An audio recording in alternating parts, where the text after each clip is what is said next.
Күн мен Кәусар.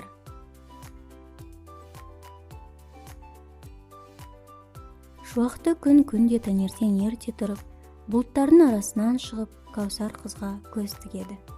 Кәусардың аулада ойнағанын тамашалап, жүгірсе артынан еріп, оған шуағын шашып сүйсіне қарайды екен. Кәусар болса күн шуағына шомып, көңілді ойнайды.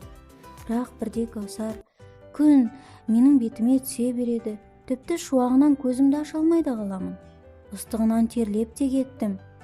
Күн, мен сені жақсы көрмеймін депті. Бұны естіген күннің көңіл күйі түсіп, мұңайып, Кәусар қыз мені жақсы көрмейді екен ғой деп, бұлттың арасына кіріп кетіп, шықпай қойыпты. Күн шықпаса дала сондай көңілсіз екен.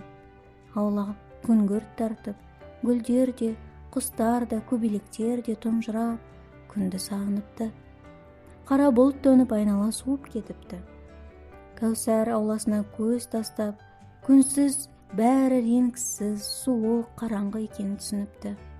Мен неге күнді ренжіттім деп, аспанға қарап күнді іздеп, күн келші, сен бізге күнде шуақ шашады екенсің, қуаныш әкеледі екенсің.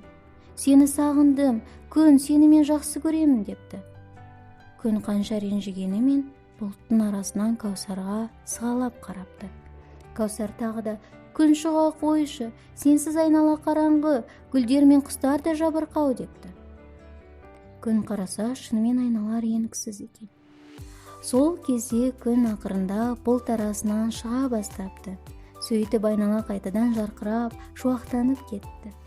Кәусар қыз қуанып жүгіріп, құстар ән салып, көбелектер гүлден гүлге қонып, аула құлпырып кетіпті. Күн мен Кәусар қайта достасыпты.